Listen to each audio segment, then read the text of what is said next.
মিলেমিশে না থাকলে পাকিস্তানে চলে যান, আর যদি বেশি বাড়াবাড়ি করেন তাহলে আমরা একটি প্রদেশ করতে এখানে বাধ্য হব। তোরা ঠিক করার কে? রাম মন্দির দেখা গেল কি দেখা গেল না? তোরা যদি রাম মন্দিরকে ভয় পাস, তোরা প্রয়োজনে পলাশ বাহিনী যাস না, তোরা প্রয়োজন বোধে গাইবান্ধা থেকে অন্য জেলায় চলে যা। এই জনতাগুলো হচ্ছে জামাত ইসলামের প্রোডাক্ট। আপনি যুদ্ধ করলে আমরা বসে থাকবো, আমরাও কিন্তু যুদ্ধ করতে জানি। যখন আমরা রাম মন্দির প্রতিবাদ করলাম তাদের গায়ে লাগলো, আর প্রতিদিন ভারতে মসজিদ ভাঙ্গা হচ্ছে, এটা কি তাদের বিবেকে লাগে না? কেউ বলছে মুসলিমদের গাইবান্ধা থেকে চলে যেতে, কেউ বলছে বাংলাদেশ থেকে পাকিস্তানে চলে যেতে, কেউ মুসলিমদের মৌলবাদী বলছে, কেউ বলছে জঙ্গি, কেউ আবার এসব কিছু নিয়ে তুলনা করছে জামাত শিবিরের সঙ্গে। আর উগ্র হিন্দুদের এসব উদ্ভট মন্তব্যে আবার বেজায় চটেছে বাংলাদেশের মুসলিমরা। তারা বলছে এই উগ্র হিন্দুদের এখনই থামানো উচিত। কিন্তু হঠাৎ করেই বাংলাদেশে এই হিন্দু মুসলিম এই দাঙ্গার যে সম্ভাবনা সেটা কেন তৈরি হয়েছে, কি হতে পারে এর পরিণতি, সেটাই জানবো এই ভিডিওতে। শুরুটা হয়েছিল গাইবান্ধার পলাশবাড়িতে রামমূর্তি নিয়ে। সেখানে এমন একটি রামমূর্তি তৈরি করা হচ্ছিল যা পুরো এশিয়ার সবচেয়ে বড় রামের মূর্তি।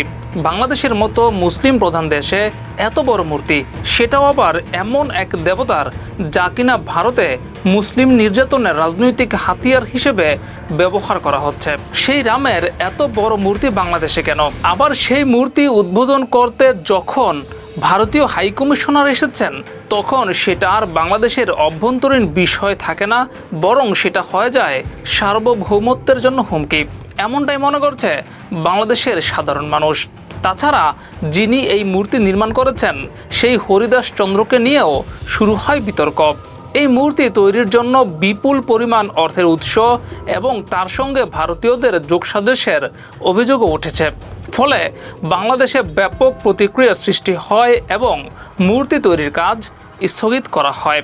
কিন্তু এই মূর্তি তৈরির কাজ স্থগিত হওয়ার পর থেকেই আবার এক শ্রেণীর উগ্র হিন্দুরা সামনে এসেছে, যারা বিভিন্ন ধরনের আপত্তিকর বক্তব্য দিচ্ছে বাংলাদেশের বিরুদ্ধে এবং মুসলিমদের বিরুদ্ধে।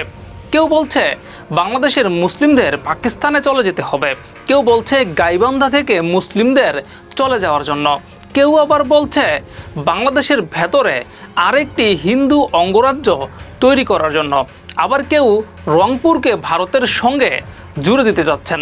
এসব নিয়ে হিন্দু মুসলিম পাল্টাপাল্টি মশাল মিছিল হয়েছে বাংলাদেশে। কিন্তু এর শেষ কোথায়? বাংলাদেশের হিন্দু এবং মুসলিমরা যখন মুখোমুখি অবস্থানে, তখন সরকারের হস্তক্ষেপ কামনা করেছেন হিন্দু মুসলিম সম্প্রদায়ের দেশপ্রেমী সাধারণ মানুষরা।